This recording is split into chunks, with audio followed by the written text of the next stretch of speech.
the glory that we all wanted for Pakistan. देखिए, हमने बहुत इन डेप्थ एनालिसिस किया किस तरह इंडिया का जो डोमेस्टिक स्ट्रक्चर था वो फार सुपीरियर था फॉर द अंडर 19 टीम, और किस तरीके से 191 रन्स की डिफीट उनको खानी पड़ी। ऑब्वियसली जिस तरह की परफॉर्मेंस पाकिस्तान टीम ने कर दी, आई थिंक जितना भी तारीफ की जाए इन प्लेयर्स की, जो सपोर्ट स्टाफ इनके साथ गए हैं, ओवरऑल सिलेक्शन प्रोसेस जो था सारा कुछ, वो उतना ही कम है। बिकॉज 191 का जो डिफरेंस है एट द फाइनल, ये बहुत ही जबरदस्त परफॉर्मेंस थी। Sameer Minhaj to start with, I think outstanding cricketer नजर आए हैं, प्रेशर सोकअप करते नजर आए हैं, और कंसिस्टेंट परफॉर्मेंस हम जो बात करते हैं, एक मलेशिया के अगेंस्ट 170 की इनिंग्स खेली, और उसके बाद कि आप 100 किया, 150 किया, आपकी कुछ शॉट्स में पावर में कमी नजर आती थी। एंड तक वो एक्सेलरेट करते रहे, चाहे अपने 90s में थे तब भी माइलस्टोन के लिए नहीं खेला, नजर आ रहा था वो सिर्फ अटैकिंग माइंडसेट के ऊपर जा रहे हैं। और आई थिंक वहां से जो डेंट पड़ा इंडिया के कॉन्फिडेंस को, वो बहुत आउटस्टैंडिंग था, और very well supported by Ahmed Hussain. फिर बॉलिंग भी बड़ी अच्छी नजर आई, अली रजा वंस अगेन, उनकी हम शुरू से बात कर रहे थे, अब्दुल सुबहान जो है वो बहुत अच्छे ओवरऑल नजर आए, और सारा कोचिंग स्टाफ, उसमें सरफराज भाई की बात करें, शाहिद अनवर साहब की बात करें, जितना भी सपोर्ट स्टाफ है उन सब की बात करें, तो आई थिंक बहुत ही जबरदस्त performance. But again it's the start, अभी वर्ल्ड कप की असल जर्नी बाकी है। Exactly, and will certainly come to that point. जहां समीर मिन्हाज के हवाले से उन्होंने बात की, ऑब्वियसली काफी से लोगों ने देखा जब as soon as a got this report as well, मेरे ख्याल है सबसे पहले मैंने सूर्यवंशी और अली रजा का डिबैकल देखा, और उसके बाद उनकी बल्लेबाजी भी देखी। बाजी भाई, जो एक चीज इनकी बल्लेबाजी में मुझे लगता है जो शायद यहाँ पे बात होनी चाहिए, वो ये होनी चाहिए that he is not really a slogger. और अगर वो बाउंड्री के लिए जा रहे हैं, अगर वो 6 के लिए जा रहे हैं, वो नेक्स्ट डिलीवरी के ऊपर जो है वो सिंगल भी निकाल रहे हैं, वो डबल भी निकाल रहे हैं, and he made sure that you know he maintains his velocity towards his goal. ये कहाँ आप कहाँ गए हुए थे? दूर था थोड़ा, तो वहां आपको रिपोर्ट सही आती थी, वहां आपको होमवर्क पूरा आता था। यहाँ पाकिस्तान में आपको प्रॉब्लम होती है, आपको बताता नहीं। आपने बड़ा एनालिसिस तो अब मैं आप इसका क्या, आपने सारी एनालिसिस तो कर दी है, लेकिन ये वैसे आपके आते हुए ना ज्यादा एनर्जी आ जाती है ना, एनर्जी। सबसे अच्छी बात जो हमने बहुत कम पाकिस्तान में बहुत कम ऐसे देखा है कि जो कंट्रोल्ड एग्रेशन थी, ऐसे किसी मोमेंट पे ऐसे नहीं लगा कि ये जबरदस्ती हिट मार रहे हैं, जहां बॉल था वहीं पे मार रहे थे, ऑफ साइड पे बॉल था ऑफ साइड पे मार रहे, सामने बॉल जो सबसे अच्छा एक इनका शॉट था कि उन्होंने सामने एक छक्का मारा, वो इंडियन प्लेयर्स एसोसिएट आप करते हैं कि ऐसे सामने लिफ्ट करके फास्ट बॉलर को छक्का मारना, वो रेयर है पाकिस्तानी प्लेयर्स में। बट द एबिलिटी उसकी ये थी कि आपने देखा कि कहीं ऐसे नहीं था कि चौका मार लिया है तो अब अगले बॉल को मैं उठा के मारूं, उसने सिंगल भी किए, उसमें टेम्पो जो उसकी इनिंग का वो बहुत जबरदस्त था। जो बंदा वनडे में 150 प्लस कर जाए तो उसको इनिंग्स के टेम्पो आता है, और ये मैं ये नहीं कह रहा इसलिए कि इसने फाइनल में 150 प्लस किया, इसने उससे प्रीवियस 2 दफा मतलब 170 2 दफा कर गया, तो उसको तरीकाकार आता था बिल्ड करने का इनिंग्स का। बट जो सबसे अच्छी जो बात थी वो इन कंट्रोल था कि आपने ये नहीं उसने कोशिश की कि यार ऑफ साइड से मैं इसको लेग साइड पे खींच लूं, उसने जहां ऑफ साइड पे बॉल मिला तो वहां गैप में मारा। तो वनडे क्रिकेट में स्पेशली इस तरह का प्लेयर बहुत ही डायनामिक होता है कि स्पेशली जब वनडे क्रिकेट में ऐसे होता है कि जब आप 30 40 50 कर जाते हो तो आपको गैप्स नजर आना शुरू हो जाते हैं, तो आप अपनी गेम एक्सपैंड करते हो। लेकिन अगर आपके पास दोनों तरफ की गेम हो तो फिर आप डेंजरस हो जाते हो। तो अभी तो खैर रन्स तो कर रहा है, लाइमलाइट में आ गया है, एकदम सब इसका नाम ले रहे हैं, बट अब इसकी डेवलपमेंट शुरू होनी चाहिए। ठीक है, हमने कई ऐसे देखे प्लेयर, अभी फाइनल खेल रहे थे, लेफ्ट हैंडर हैं, अभी केआरएल से खेल रहे थे, उन्होंने 50 भी किया, क्या नाम, शाजेब, उन्होंने भी बहुत रन्स किए थे अंडर 19 में। तो वो उस अगले स्टेज पे थोड़ा सा आपको टाइम जरूर लगता है, तो आपको वो टाइम देखना पड़ेगा। प्लस जो इन्होंने बात की कोचिंग स्टाफ का, इसमें अंडर 19 में कोचिंग स्टाफ का बहुत बड़ा रोल होता है। झलक इसमें मतलब सरफराज हैं तो मैं बात करता हूँ कि झलक इसमें चैंपियंस ट्रॉफी की ही थी। अगर आपको याद पड़े तो पाकिस्तान पहला मैच इंडिया से हारा था चैंपियंस ट्रॉफी, इंडिया ने पहले बैटिंग की थी और पाकिस्तान आराम से हार गया था। दूसरा फाइनल में पाकिस्तान ने पहले बैटिंग की थी, और इसी तरह बहुत रन्स कर दिए थे, और ये इसमें भी वो झलक आई है। जाहिर है सारी एक्लेट इस वक्त सरफराज को जा रहे हैं, मेंटोर है, ठीक है, वो ऑप्टिक्स की वजह से भी एक्लेट जा रहे हैं, जाहिर है उनकी एक वो आवाज जो उन्होंने मारी वो भी वायरल हुई, सारा कुछ बिल्कुल ठीक है, वो सब ठीक है, वो जा रहे हैं। बट हमें ये भूलना नहीं चाहिए कि असल जो कोचेज हैं, जो काफी देर से इनके साथ काम कर रहे हैं, जो सिस्टम में कोचिंग कर रहे हैं, उनके लिए ये बहुत बड़ी विक्ट्री थी और उनको हमें ज्यादा अप्रिशिएट करना चाहिए। शाहिद अनवर की इन्होंने बात की, हेड कोच थे, वो काफी देर से आपके सिस्टम में कोचिंग कर रहे हैं। तो अगर जब ऐसे कोचेज जब उनको सक्सेस होती है तो उनको प्रमोशन मिलनी चाहिए। फास्ट बॉलिंग की इन्होंने बात की, वो राव इफ्तिखार अंजुम, इनका बड़ा लंबा सा नाम है, राव इफ्तिखार अंजुम अल्लाह दिता नून, ये इस बात में तो एक्स्ट्रा पॉइंट बनते हैं, ये इतना लंबा नाम पूरा है। याद भी है। ये इस्लामाबाद से भी खेले, यहाँ से भी पाकिस्तान भी खेले, लेकिन ये भी अब सिस्टम में काफी देर से काम कर रहे हैं। ये मेरे ख्याल साउथ अफ्रीका के एक अंडर 19 टूर्नामेंट में भी गए थे एज असिस्टेंट कोच। तो ये उस तरह से ना देख रहे हैं टीम को, तो इन लोगों को अब प्रमोशन मिलनी चाहिए। जाहिर है सारा फोकस तो सरफराज पे होगा क्योंकि बड़ा नाम है और मेंटोर है और टीम जीत गई इंडिया, वो सारा कुछ चैंपियंस ट्रॉफी है वो, लेकिन मंसूर अमजद, राव इफ्तिखार, शाहिद अनवर, इनको अब आगे वर्ल्ड कप भी है, लेकिन इनको अब आपको इन पे भी नजर रखनी चाहिए कि यार इनकी भी प्रमोशन होनी चाहिए। जब पाकिस्तान टीम या बड़े शाहीन या पाकिस्तान टीम या उस लेवल पे जब बात आती है तो आप मुल्क से बाहर क्यों देखते हो? अगर आप कोचेस भी डेवलप कर रहे हो तो फिर आपका इंटरनल कोच भी राइज करके उस पोजीशन पे आना चाहिए। तो जाहिर है आप जब विक्ट्री होती है तो फिर इनको भी आपको हाईलाइट करना पड़ेगा। एग्जैक्टली जहां पे हम सब लोगों को हाईलाइट करने की बात करें, स्पेसिफिकली करते हैं, मैं जरा 2025 नवंबर में वो रेजिग्नेशन देके चले गए हेड ऑफ यूथ डेवलपमेंट के हवाले से भी बात करना चाहता हूं, जो कि अजहर अली है। उनका भी काफी किरदार रहा होगा, ऐसा नहीं है कि उनका किरदार नहीं होगा। बिल्कुल, डेफिनेटली इस टीम को तश्कील देने के बाद ही वो गए थे, तो उनको भी क्रेडिट जरूर जाता है। और अजहर भाई की ओवरऑल भी हम बात करें, बहुत ही ग्रेसफुल तरीके से जितना भी पाकिस्तान को रिप्रेजेंट किया, बहुत अच्छे तरीके से किया। और यहाँ पर भी जो भी वजूहात थी जिस वजह से भी वो छोड़ के गए हैं, बट डेफिनेटली इस टीम को जो तश्कील देने में उनका एक अहम रोल है और उनको डेफिनेटली इसका क्रेडिट जरूर जाता है। एग्जैक्टली और जहां हमने मेंटोरशिप की बात की, very sorry that I am bringing this up, but I think that this needs to be discussed. हमने पिछले साल का जो डोमेस्टिक स्ट्रक्चर था उसमें एक इस तरह का वनडे कप भी होते हुए देखा जिसमें मेंटोर्स आए, और उसमें अनफॉर्चुनेटली जब वो मेंटोर्स जहां पाकिस्तान में अपनी टीमों के साथ डोमेस्टिक स्ट्रक्चर में काम कर रहे थे तो 50 ओवर्स भी नहीं पूरे खेले जा रहे थे। सो मेंटोरशिप के हवाले से भी इधर थोड़ी क्लैरिटी तो जरूर होनी चाहिए कि एज ए मेंटोर।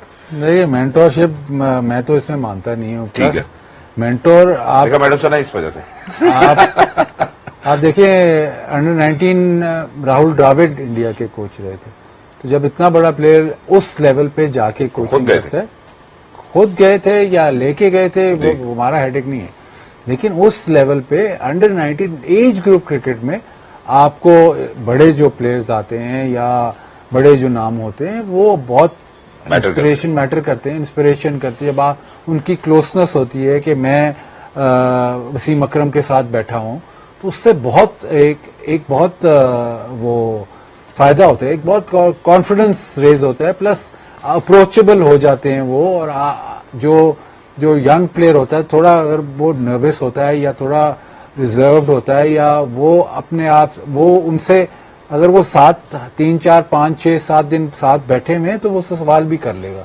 तो जो बहुत इंपॉर्टेंट है।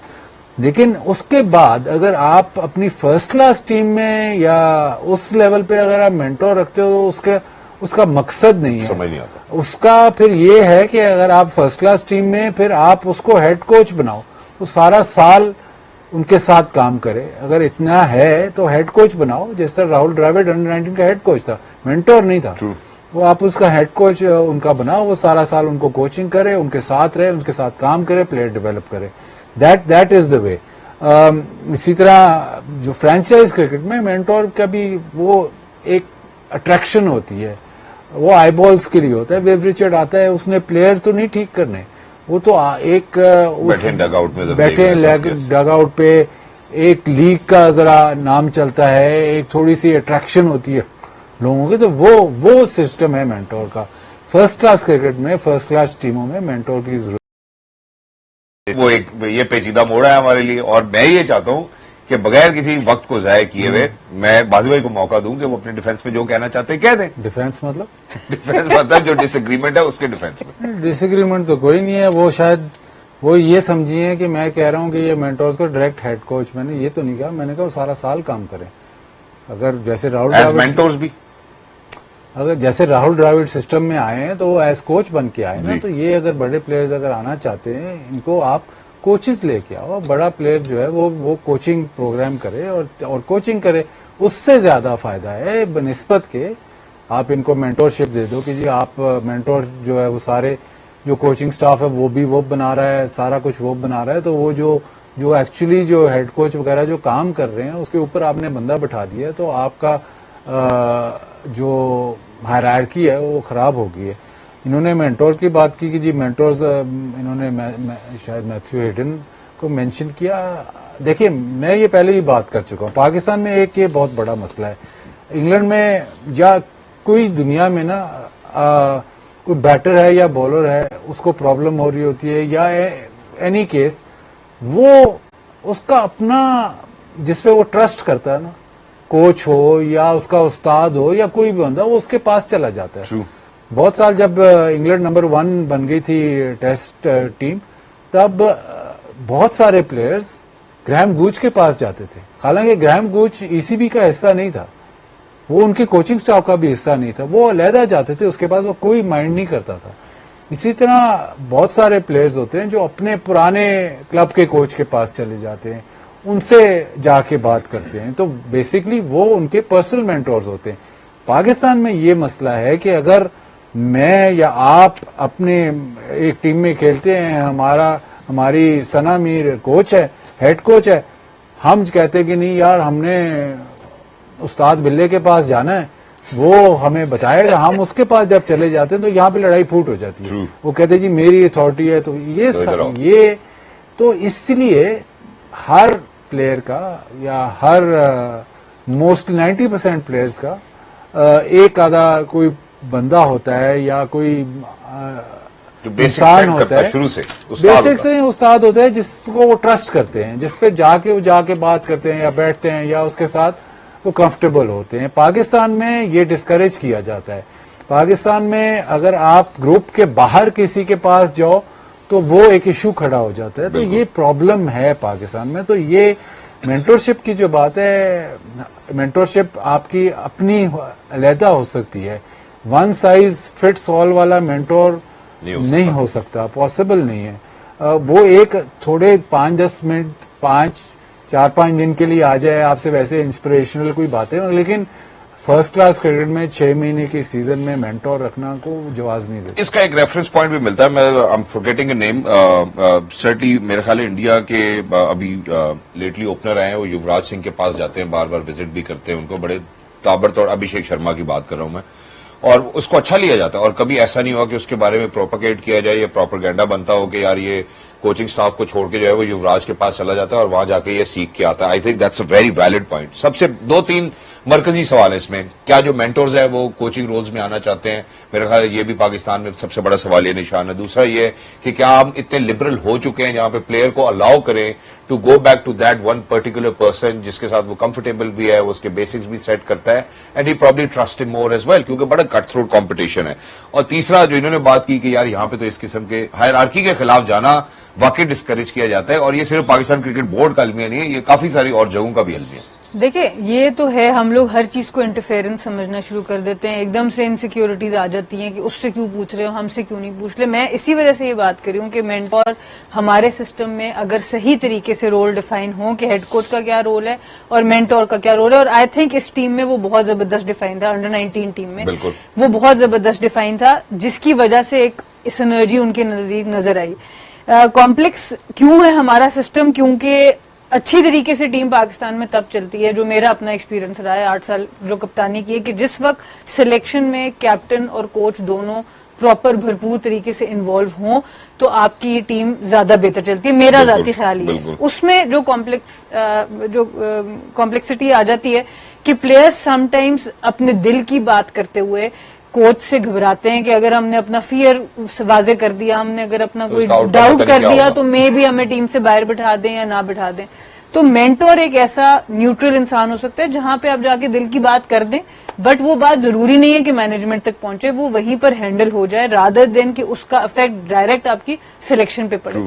सो वहां पर एक थोड़ा सा बफर आपको मिल जाता है। बाहर की मुल्क की बाजिद भाई बात करें, इंग्लैंड की, या वहां पे प्लेयर्स एसोसिएशन है, वहां पे साइकोलॉजिस्ट हैं, वहां पर और प्लेयर्स को एक सपोर्ट सिस्टम बहुत ज्यादा है। तो मुझे ये फील होता है खास तौर पे जैसे अंडर 19 में हमें सामने नजर आया कि ठीक है, जो टीम स्ट्रैटेजीज बन रही हैं, जो टीम कॉम्बिनेशन बन रहे हैं, उसमें सरफराज भाई की डेफिनेटली एक कंट्रीब्यूशन होगी, पर final shots most probably head coach बहुत अच्छी तरह देख रहे होंगे, और साथ एक mutual understanding of captain and the mentor. तो आई थिंक जब सिनर्जी बन जाए तो ये चीजें बड़ी जबरदस्त चल सकती हैं, बट उसके लिए क्लियर रोल डेफिनेशन दोनों की बहुत जरूरी है। Exactly. And one last question before we wrap up, and that is that I think that people, मुझे लगता है लोग अक्सर शायद इसको कंफ्यूज भी कर सकते हैं कि मेंटोर में और कोच में बहुत फर्क है। और उसकी वजह यह है कि अगर मैं कुछ जो क्लिप्स मैंने सरफराज भाई के देखे हैं, ही सर्टनली वाजंट टेलिंग एनीवन कि यार तुमने कवर ड्राइव कैसे खेलना है या तुमने बॉल किधर फेंकनी है। I think it was with in the classrooms and he made sure that he spoke about all of those impact that, या जो भी चैलेंजेस वो फेस कर सकते हैं। तो अगर आपसे पूछो बाजिद भाई, आपकी जिंदगी में आपने भी बहुत क्रिकेट खेली है, आपके लिए मेंटोर कौन रहा, आज आप उसको क्रेडिट दे सकते हैं, और कौन अच्छा कोच रहा? दोनों एक तो नहीं हो सकते, या एक भी हो सकते हैं? नहीं, कोच तो बड़ा मुश्किल है ठीक है, बताना ये कौन अच्छा बट कोच स्टिल जो आपको लगता हो यार आपके दिल के सबसे करीब।